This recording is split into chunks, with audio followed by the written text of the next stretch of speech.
Oi, gente! A gente está começando mais um MartaCast, um programa dedicado aos esportes femininos. Nesse episódio, a gente vai falar sobre a segunda rodada do Campeonato Mineiro de Futebol Feminino, o título da dupla Carol e Rebeca no Elite 16 do Rio de Janeiro de vôlei de praia.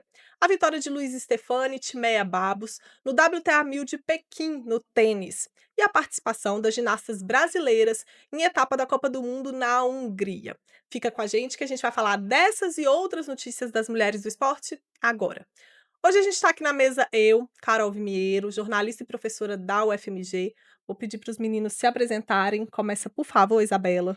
Eu sou Isabela Fernandes, eu sou estudante do quinto período de jornalismo aqui na UFMG. Eu sou a Evelyn Costa, eu sou estudante do terceiro período de jornalismo aqui na UFMG. E eu sou o Cauê Sivek, estudante do segundo período de jornalismo aqui da UFMG.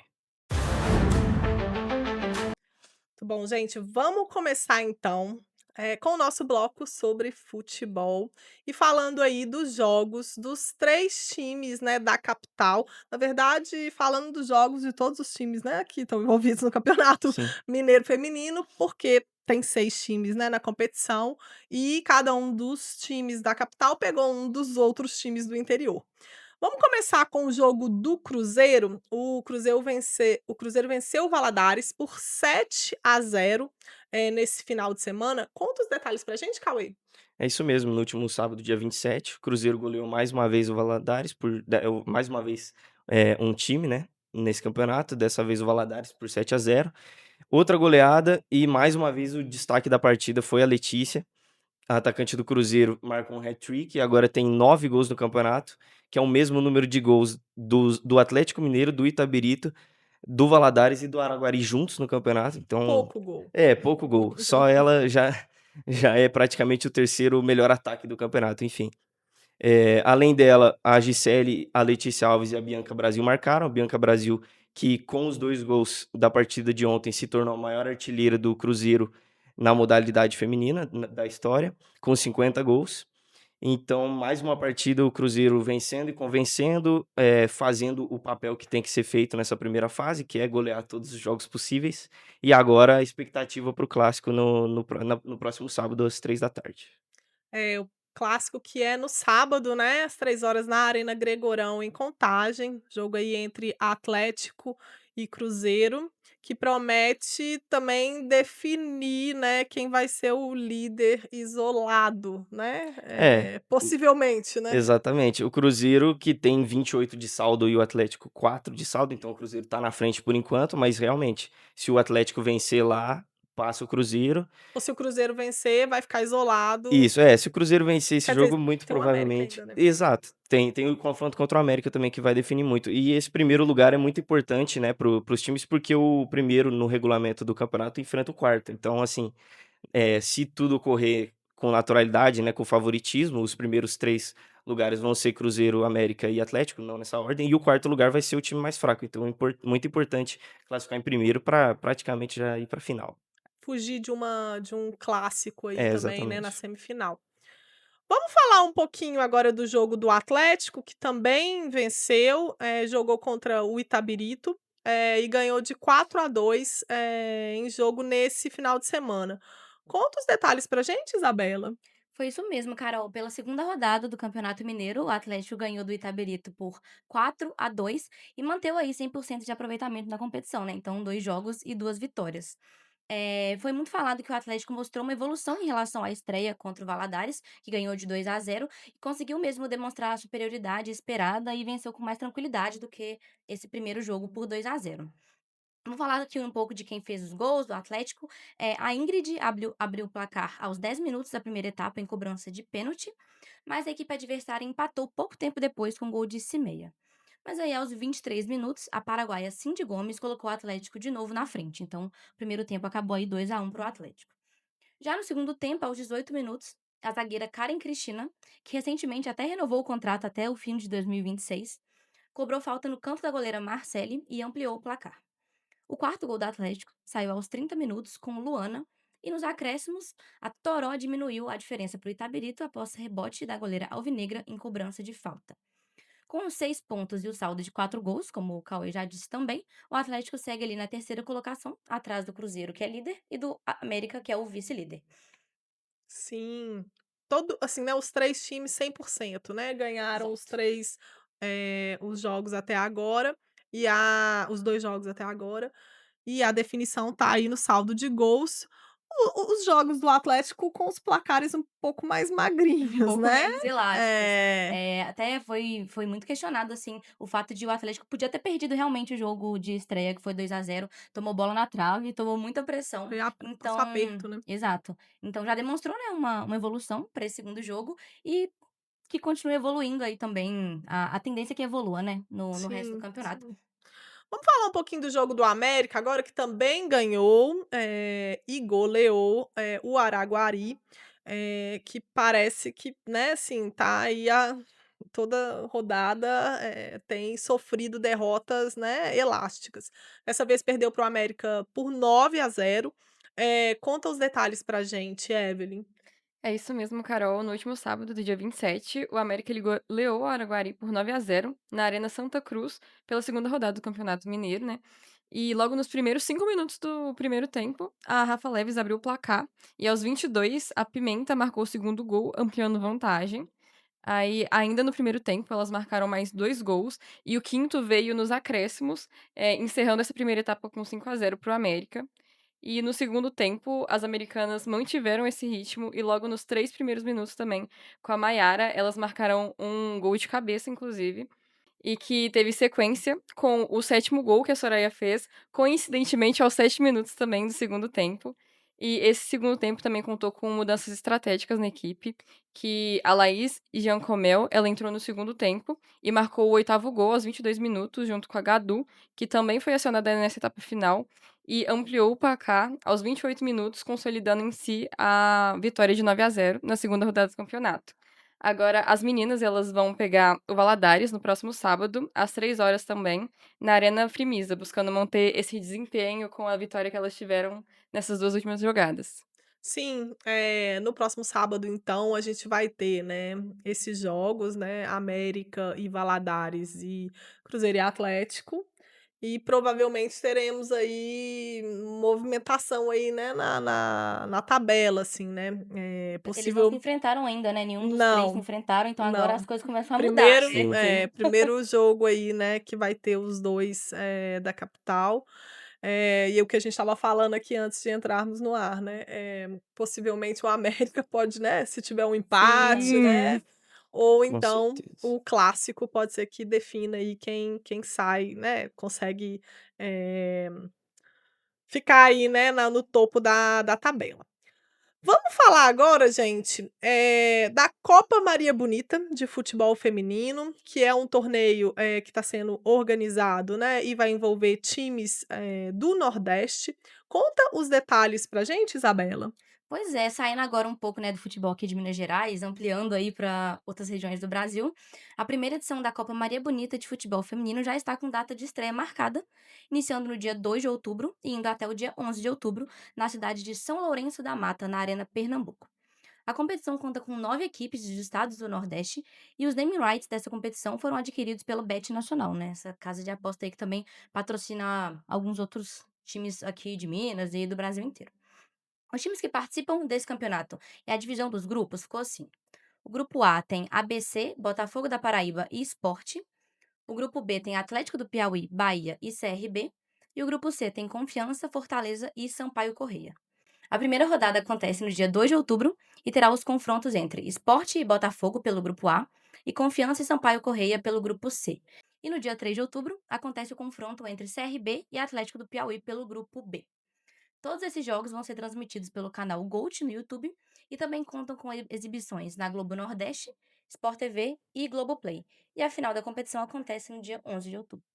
Muito legal, né, é uma versão aí Copa da do da Nordeste. Copa do Nordeste. Eu ia falar Lampions League, né, É, aquela é o piada. o São famoso. bons nomes, né? É Lampions bom League e nome. Copa Maria Bonita. É. Eu acho muito importante esse campeonato para o Nordeste, porque é um investimento, no feminino importante, porque o Nordeste não tem nenhum clube na Série A do ano que vem, pelo menos do campeonato, que o Sport foi rebaixado.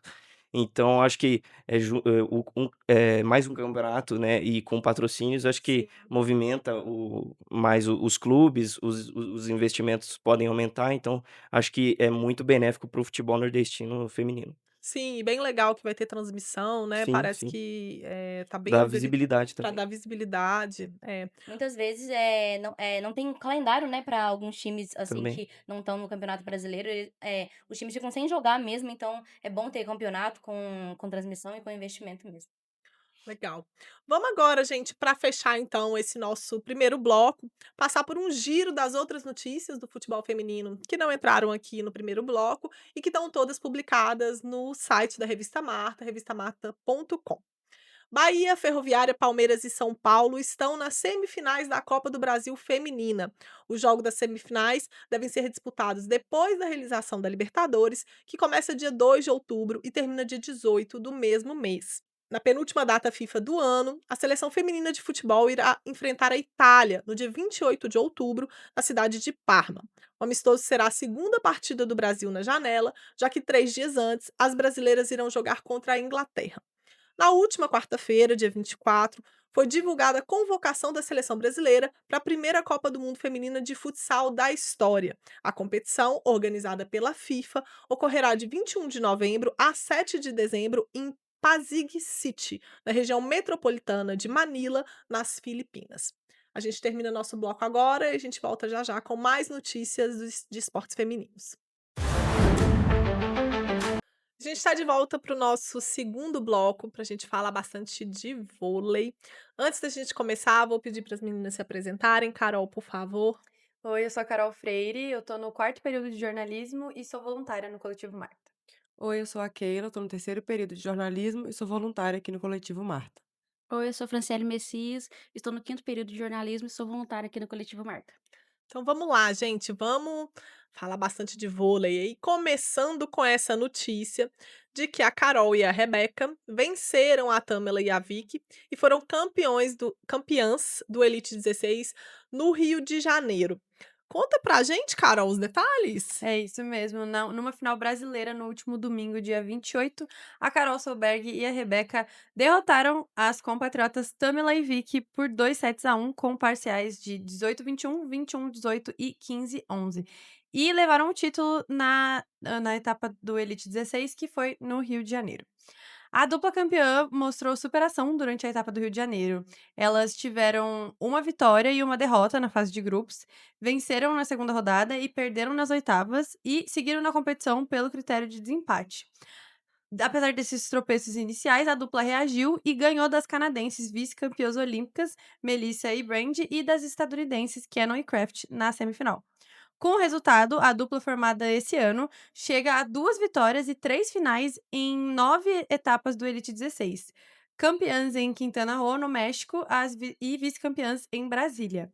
Assim, a Carol e a Rebeca alcançam o segundo lugar na posição no ranking mundial, atrás apenas da Tamila e da Vicky, que chegam a 4 finais e 2 vitórias em Saquarema e Ostrava. Ambas as duplas se consolidaram como destaque para o ciclo olímpico até Los Angeles 2028. E agora restam mais 3 etapas do Elite 16 do circuito mundial, que a próxima vai ser em Newport Beach, nos Estados Unidos, entre os dias 7 e 11 de outubro. Depois em Cape Town, na África do Sul, entre 22 e 26 de outubro. E a grande final será em Itapema, aqui no Brasil, entre os dias 3 e 7 de dezembro. Então é muito legal a gente ver que, assim, era o que a gente estava falando em todos os outros episódios. Agora não é só mais o vôlei de quadra que tá se destacando e nem só do Diana Patrícia. A gente tem duas duplas aí, né, liderando aí a corrida aí, né, de 2025, incrível, muito legal, as duas duplas aí fazendo final, né, no Brasil. Sim, as meninas são muito boas. Vamos acompanhar, então temos mais 3 etapas, né, do Elite 16, com a última etapa acontecendo em Itapema, entre os dias 3 e 7 de dezembro, e a gente vai acompanhando toda semana, a gente tem falado de vôlei de praia. Vamos continuar, né, falando, mas agora falar do circuito brasileiro. E Copacabana vai receber, né, a 8ª etapa do Circuito Brasileiro de 2025. Conta os detalhes pra gente, Carol. Às vezes dá uma confundida na nossa cabeça, porque acontece o Circuito um, Mundial circuito outro, exato, tudo junto, e aí vem mesmo um foi lugar às aqui vezes. agora, exato, dá uma confundida, mas agora o circuito brasileiro vai ser a próxima etapa no Rio de Janeiro, entre os dias 1 a 5 de outubro, nas areias de Copacabana, que vão receber as duplas femininas para a 8ª etapa do circuito brasileiro de vôlei de praia. A competição promete movimentar o calendário nacional e aproximar o público da elite da modalidade. O evento vai ter entrada gratuita e transmissão ao vivo pelo YouTube Vôlei Brasil e nas fases decisivas também o Sport TV 2 garante a transmissão. As disputas começam na quinta-feira, dia 1º, com o qualifying do aberto das 8 às 18 horas, definindo as últimas vagas no torneio principal. Na quinta-feira, dia 2, das 9 às 5h30 da tarde, acontecem as fases de grupos e as oitavas de final do aberto, que continuam no dia 3, sexta-feira, com as quartas e as semifinais, além do início da fase de grupos do top 16, entre as 9 e as 6h20 da tarde. O sábado, dia 4, será o dia mais movimentado da etapa, que das 8h30 da manhã até as 7h50 da noite acontecem as oitavas, quartas e semis do top 16, além das finais de disputas do terceiro lugar do aberto. Já no domingo, dia 5, o torneio se encerra com as finais e a disputa pelo bronze do top 16 entre 10 horas da manhã e meio-dia. No feminino, o destaque fica por conta da dupla Duda e Ana Patrícia, campeãs olímpicas em Paris 2024 e vencedoras da última etapa em João Pessoa, que a gente comentou aqui também no último episódio. A dupla chega embalada por uma sequência de bons resultados, elas subiram ao pódio em 4 etapas do Elite 16 do circuito mundial, conquistando 4 medalhas de bronze. Mas a gente sabe que não só elas, também Leivik, Carol e Rebeca também vêm muito forte e é muito legal a gente acompanhar, principalmente assim, quando é tão pertinho e de graça.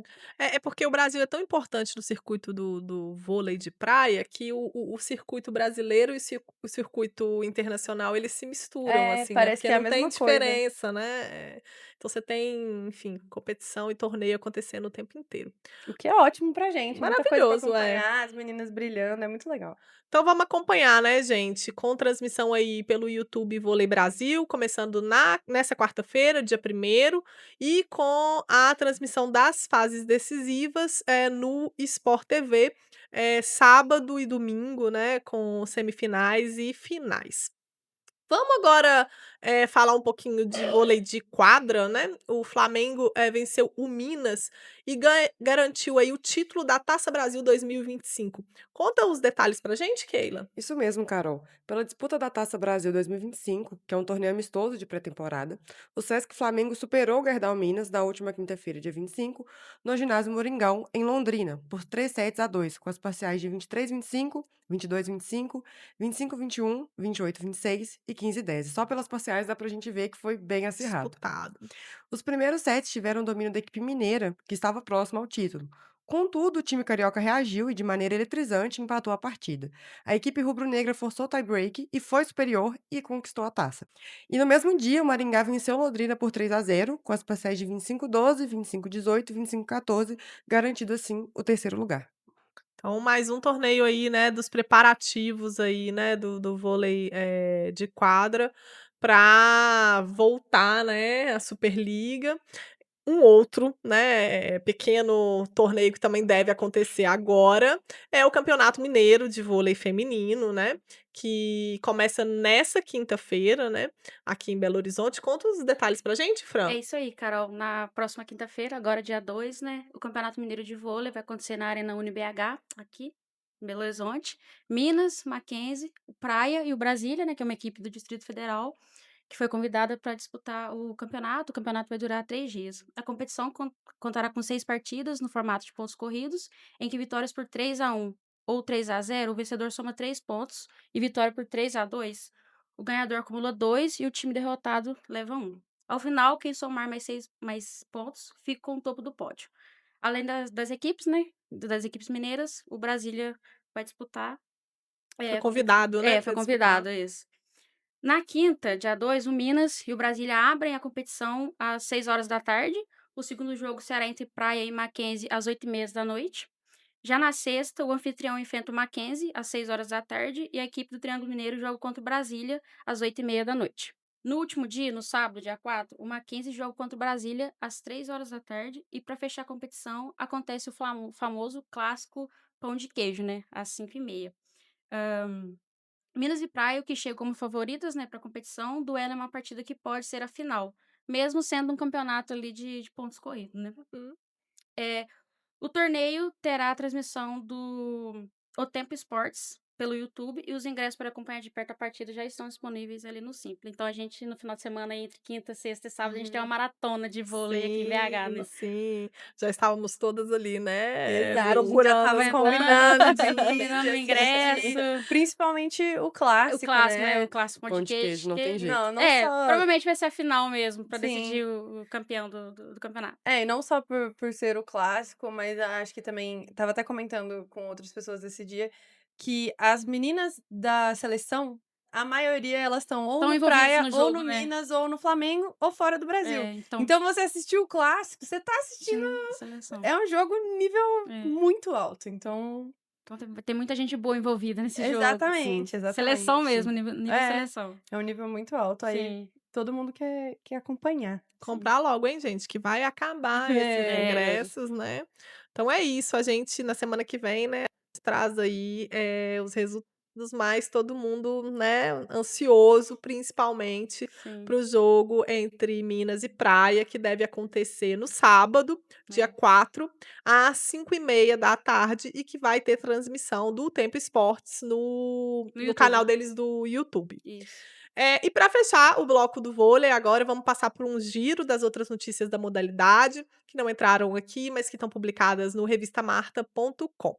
No último domingo, dia 28, a Federação Internacional de Vôlei revelou as Filipinas como sede do Mundial Feminino de Vôlei, que vai ser disputado em 2029. O técnico da seleção brasileira, Zé Roberto Guimarães, revelou novidades para a equipe de vôlei feminina durante a participação na COB Expo em São Paulo. A partir de 2026, será criada uma seleção B. O objetivo é ampliar a observação de atletas, dar mais oportunidade e maior rodagem e experiência em competições internacionais para atletas jovens. A gente acaba agora o nosso segundo bloco e a gente volta já já. E a gente está de volta para o nosso terceiro bloco, para a gente falar de tênis. Antes da gente começar, vou pedir para as meninas se apresentarem. Malu, começa, por favor. Oi, gente, eu sou a Malu Moura, estudante do sexto período de jornalismo e bolsista aqui no Coletivo Marta. Oi, gente, eu sou a Ingrid, estudante do quinto período de jornalismo e voluntária aqui no Coletivo Marta. Oi, gente, eu sou a Yasmin, estudante do quinto período de jornalismo e voluntária aqui no Coletivo Marta. Então, vamos lá, gente. Vamos começar com essa notícia aí de que a Luísa Stefani e a Timea Babos avançaram às quartas de final do WTA 1000 de Pequim. Conta os detalhes pra gente, Malu. Sim, as meninas elas seguem firmes no Aberto da China, um torneio que é muito condecorado, né, depois dos Grand Slams, Tradicional. sim. É um torneio disputado em quadras duras e com premiação total de 8,9 milhões de euros.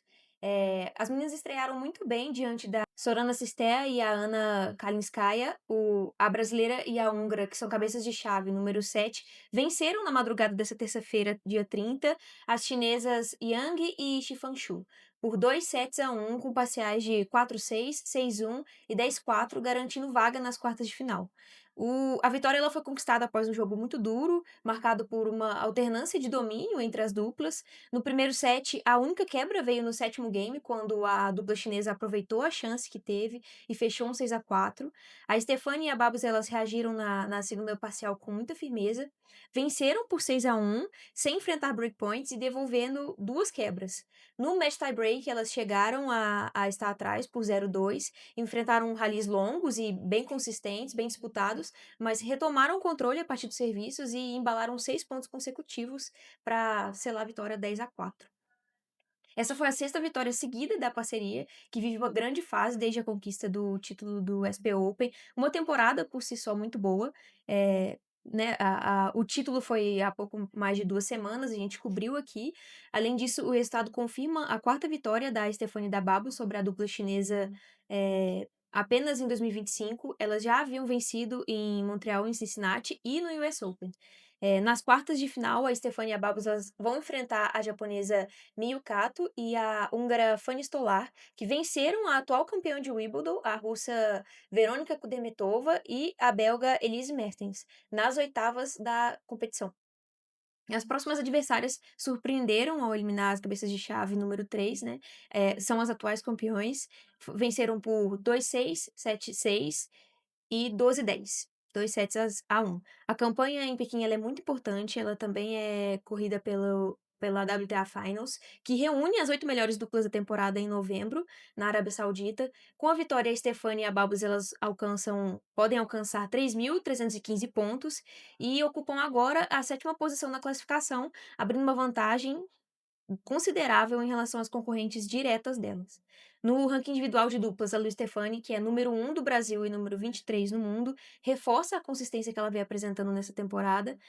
A paulista tem 28 anos, é semifinalista em Pequim em 2023, ao lado da Ingrid Martins, e ela busca voltar a uma fase decisiva no torneio agora com a Babos, que é uma parceria que vem dando muito certo e que aparece em 19º lugar no ranking.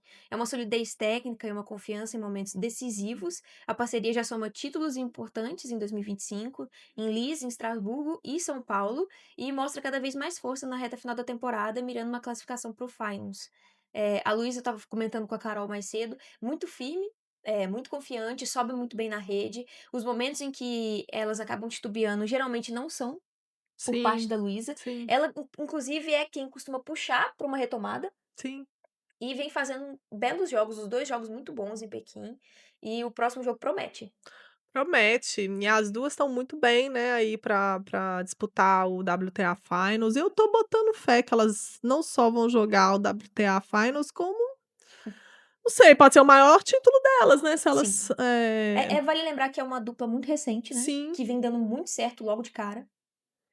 E se sim. ganhar esse título, realmente, assim, consolida um trabalho muito bem feito ao longo de toda a temporada. E a Luísa tem dado entrevistas, né, falando que, 2025 é o primeiro ano que ela tem se sentido muito bem fisicamente. Ela vem com problemas, tinha muitos problemas no joelho, né, em Sim. janeiro desse ano, inclusive, ela removeu um cisto do joelho direito, Sim, sim. mas desde então, assim, parece muito bem fisicamente. Sim, e ela tem falado que ela tá se sentindo bem confortável e bem E parece confiante. mesmo, assim, o que ela deixa transparecer na quadra é confiança mesmo, de fato. Muito legal. Então a gente segue aí acompanhando a Luísa Stephanie e a Timea Babos, no WTA 1000 de Pequim, que tá rolando aí, agora essa semana, deve acabar, no domingo. Vamos falar agora da Pietra Rivoli, né, que é uma tenista, né, muito jovem aí brasileira e que foi vice-campeã do ITF J200 de Lima.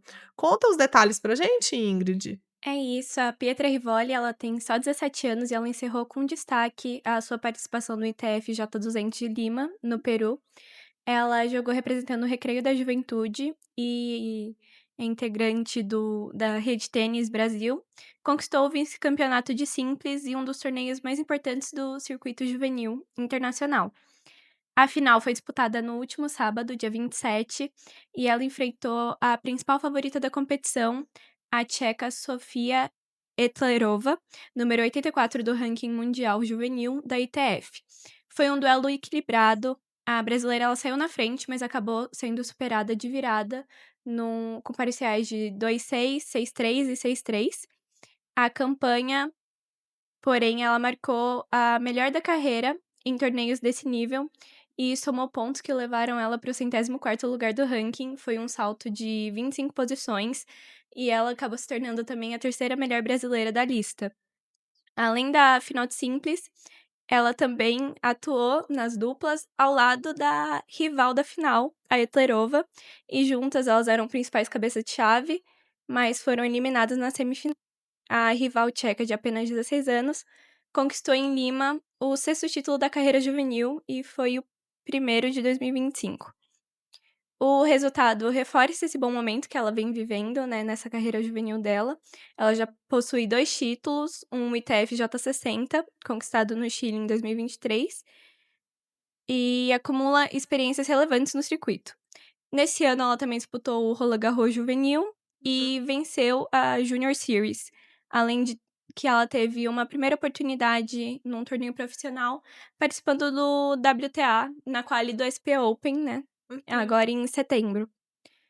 Ela chegou a vencer um set nessa quali contra a italiana Miriana Tona, mas ela acabou eliminada. Com o novo ranking, ela está se aproximando do top 100 e tem metas ambiciosas, como garantir vaga nos 4 grandes slams juvenis do ano que vem, 2026, e conciliar esse calendário com uma transição para o circuito profissional. Ela já tem 3 pontos no ranking WTA e tá figurando na posição 1466. É, a Pietra, que a gente não fala muito dela, né, ela acaba, assim, ficando um pouco Ela fica um pouco invisibilizada. na sombra da Naná e Na da Vitória sombra, Bastos, né, mas ela sim, tem um tênis muito interessante. E sim, jogos como esse, assim, são importantíssimos pra ela e para as outras meninas também, né, porque elas estão nessa fase de começar a transição para o profissional e, né, assim, um ótimo resultado pra ela. Não ganhou, mas foi semifinalista de um torneio importante pro nível que ela tá. Mas é isso, ela fica um pouco na sombra, né, mas ela apresenta um tênis bem legal. sim. Foi vice e semifinais aí, né, de duplas. Mas é isso, a gente tem, uma geração aí, né, por volta de entre 15 e 17, de Sim, muito 3 boa. jogadoras Sim. muito boas, que prometem, né, chegar aí no circuito profissional, bem, assim, né. E a gente vai acompanhando E aí temos também. algumas outras por fora ainda também, né, assim, Sim, que que que são de vez ou outra despontam, tipo assim: "Olha, também tô aqui, viu". sim. Vamos falar agora, de um outro torneio, né, que aconteceu, tá acontecendo na verdade, né, aqui no Brasil, que é o ITF W35, que tá acontecendo no Paineiras, em São Paulo, e que reúne 13 jogadoras brasileiras. Conta os detalhes pra gente, Yasmin. Claro, Carol. Então, gente, as paulistas Laura Pigossi e Carolina Meligeni são as principais favoritas do torneio internacional feminino de tênis, nível ITF W35, que está acontecendo aqui. Começou na segunda-feira, inclusive é aberto ao público com entrada gratuita. Está acontecendo nas quadras de saibro do Clube Paineiras do Morumbi, em São Paulo. A Pigossi, que é a atual número 178 do mundo e número 2 do Brasil, ela volta então a Paineiras para defender esse título que ela conquistou no ano passado, quando ela lotou a quadra central, então, assim, muito querida. Foi vice-campeã das duplas no recente WTA 250 de São Paulo e busca pontos valiosos para garantir sua vaga no qualificatório do Australian Open de 2026. Então, na estreia, o desafio é contra a argentina Luciana Moiano, e em caso de vitória, ela vai ter pela frente ou uma qualifier ou a convidada Marjorie Souza. E uma possível quartas de final pode colocá-la diante da compatriota Thaisa Pedretti, que é 454 e sexta favorita também. Uhum. E o outro lado da chave é liderado pela Carolina, que é cabeça de chave número 2. Ela abre sua campanha contra a Argentina também, Berta Bonardi. E se ela avançar, pode enfrentar nas oitavas a convidada Luísa Esteves ou uma qualifier. E, enfim, é muito interessante porque a gente vai ter alguns nomes estrangeiros de peso, como a própria Hortense e a chilena Antônia Vergara, além da italiana Miriana Tona, mas o torneio conta com uma grande presença nacional, né? Então, das 7 brasileiras mais bem colocadas no ranking mundial, 6 estão confirmadas, confirmando 13 representantes já na chave principal, e deve aumentar, né, com esse número, com as classificadas do quali, inclusive a Naná, né, de apenas 15 anos, que foi destaque no WTA de São Paulo, como a gente estava falando, ela optou pelo qualificatório, que distribui as últimas 8 vagas na chave simples. E vamos acompanhar aí como é que vai ser, né. A gente estava falando das meninas mais novas, né, inclusive a Ana Candioto também vai participar, né, Sim, sim. Outro como nome aí, sétima né. favorita. Sim, é um nome interessante também pra gente acompanhar. Muito legal, né, pra quem tá em São Paulo, eu acho que vale muito a pena ir pessoalmente lá, né, e ver elas jogando no Clube Paineiras do Morumbi. É um clube muito tradicional do tênis, e é isso, a competição tem entrada gratuitas e tá acontecendo nessa semana, né, em São Paulo.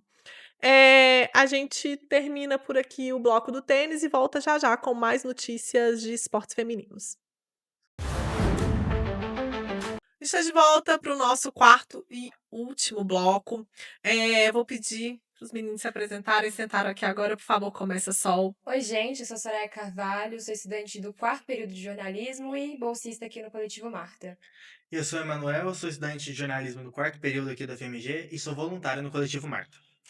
Vamos lá, gente. Vamos falar aqui de várias modalidades, né? Começando Pela ginástica, as ginastas brasileiras encerraram a participação delas, em etapa da Copa do Mundo, que aconteceu na Hungria, com 4 medalhas. Conta os detalhes pra gente, Ingrid.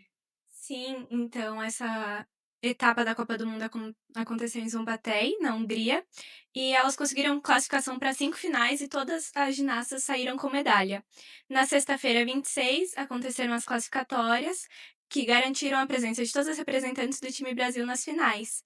A Flávia Saraiva está voltando para competições internacionais, né, depois de uma cirurgia no ombro, e ela liderou a classificatória da final da trave, com uma nota de 14.250, uma nota bem alta. A Júlia Soares, ela também se classificou para essa final, ficou em quarto lugar com 13.450. As finais de solo, elas também contaram com participação das brasileiras. A Júlia Soares também classificou para essa final em terceiro lugar com 13.550.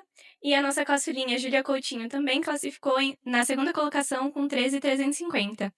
Na segunda vez dela competindo numa Copa do Mundo, a Ana Luísa Lima também se classificou. Ela foi para a final das barras assimétricas na quarta posição com 13.200. A final das barras assimétricas ela foi a primeira a ser disputada no sábado 27.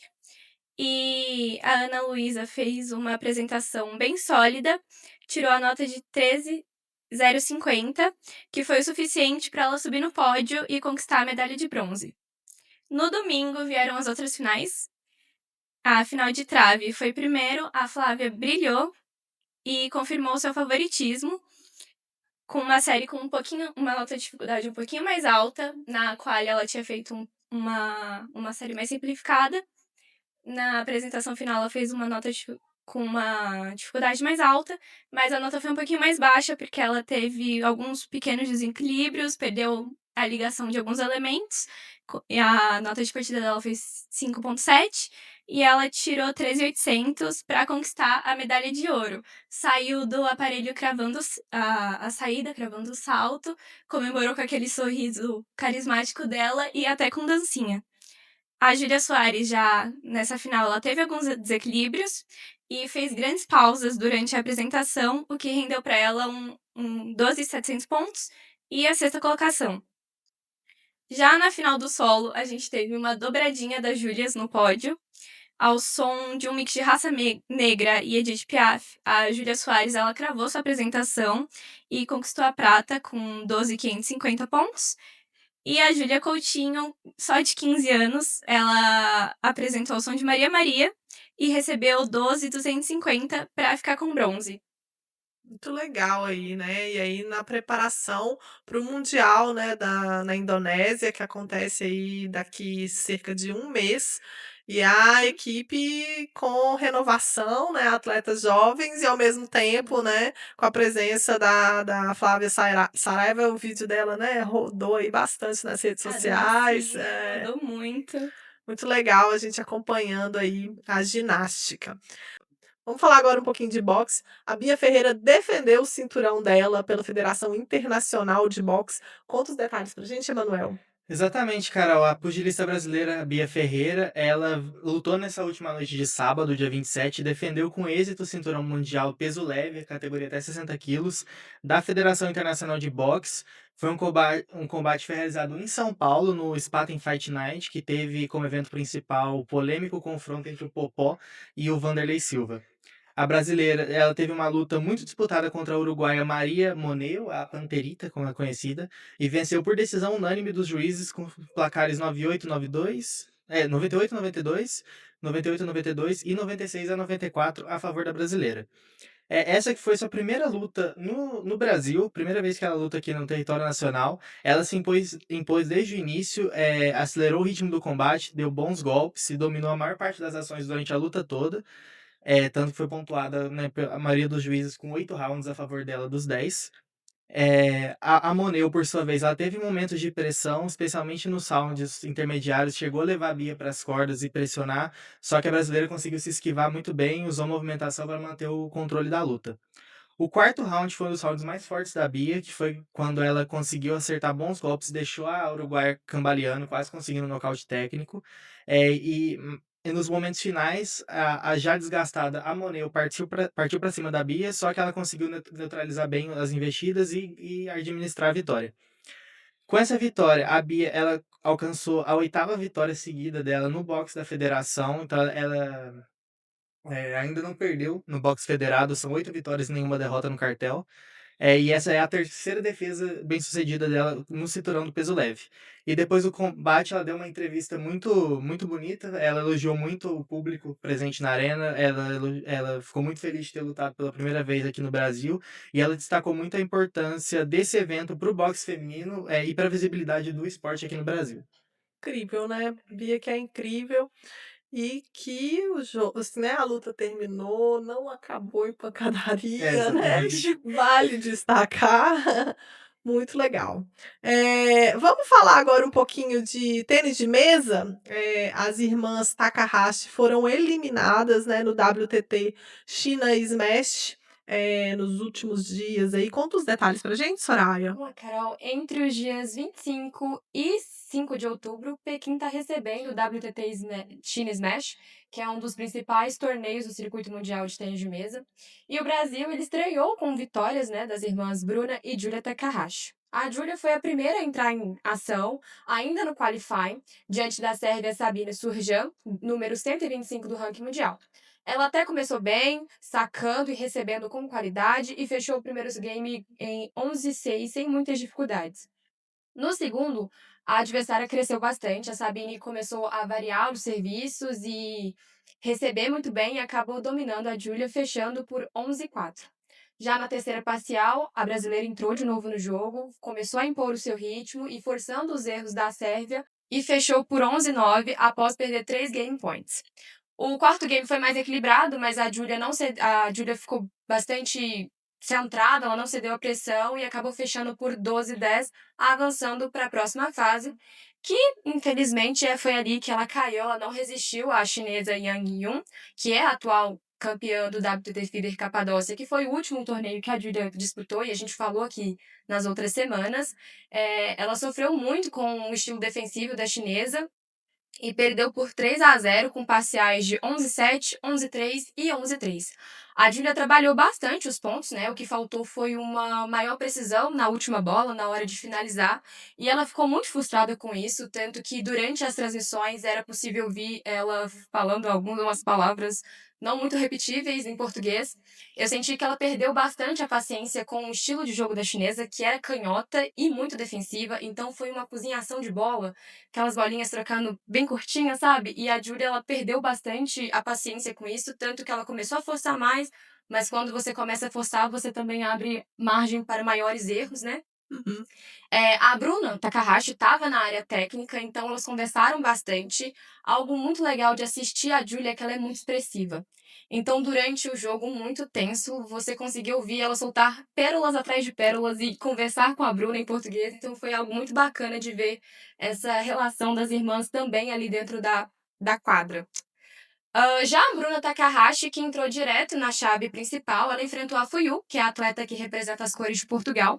Em apenas 17 minutos de jogo, a brasileira, com um estilo de jogo ofensivo, venceu por 3-0 com parciais de 11-7, 11-7 e 11-6 e se classificou para a fase de 32 avos. E aí, na sua segunda partida no torneio, ela reencontrou a Zhu Yulin, que foi a responsável pela eliminação dela lá no WTT Champions de Macau. E a história não mudou, o desfecho foi o mesmo. A atleta de Macau começou dominante, impôs o seu ritmo acelerado e acabou vencendo o primeiro game por 11-2. Já no segundo, a Bruna reagiu, explorou muito bem os erros da rival e chegou a abrir 9-5, mas a parcial começou a ficar mais equilibrada ali. A Bruna pediu tempo, mas não foi suficiente para poder parar essa recuperação da atleta de Macau. Então, a partida se estendeu até 20-18 para a Azul, após mais de 35 pontos disputados. Pra vocês verem que foi um set muito longo. No terceiro set, o equilíbrio durou ali até o 8º ponto da Azul. A Bruna não conseguiu conter o ritmo dela, né? Ela se impôs bastante e fechou em 11-7, garantindo a vitória por 3-0 e a eliminação da brasileira no simples feminino.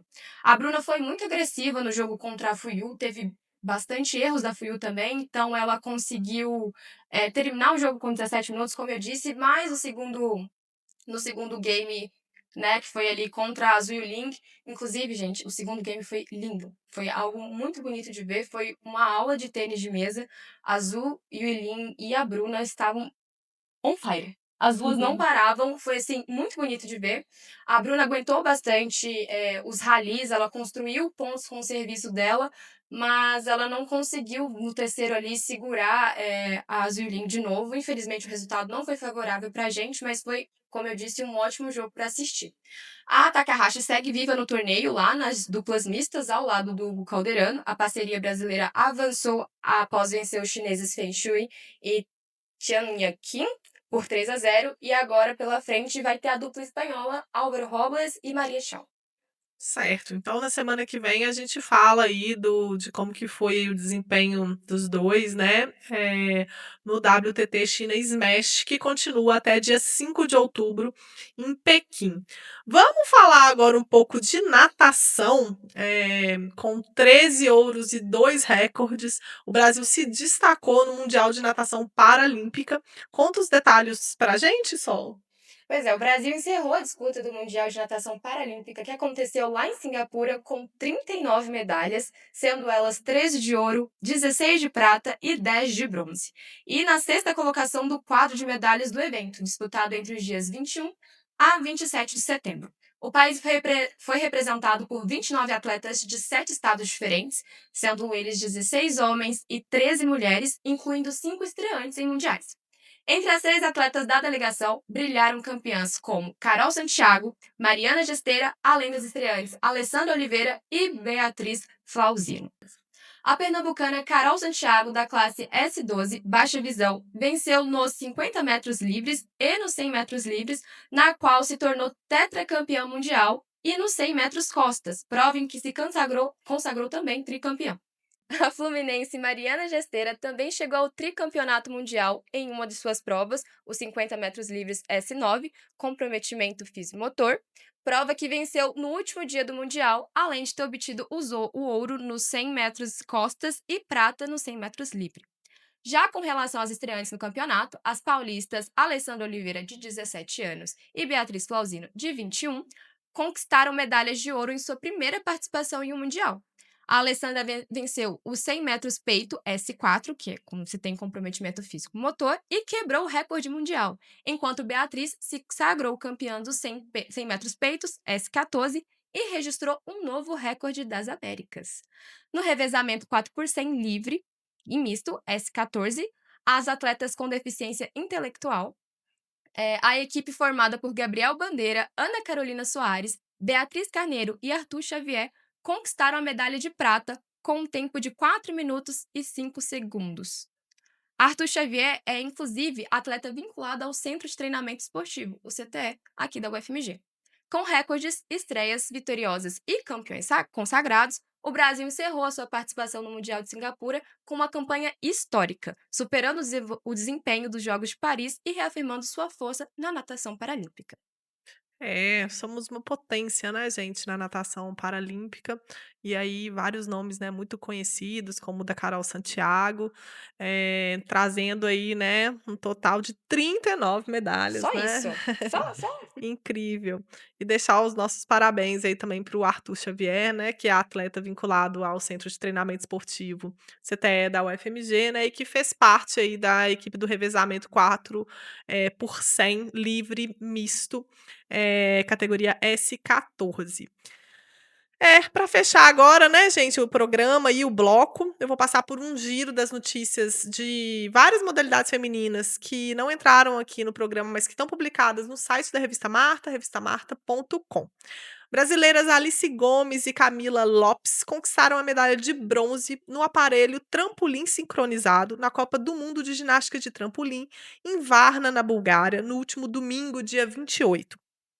Karen Olímpio confirmou no último domingo, dia 28, sua melhor temporada da carreira ao conquistar o tricampeonato geral da Copa Internacional de Mountain Bike.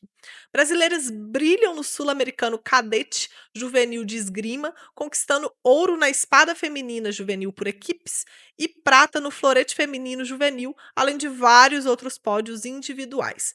No geral, o Brasil liderou o torneio com 35 medalhas, 14 ouros, 8 pratas e 13 bronzes. A gente termina por aqui e semana que vem a gente está de volta. Até mais.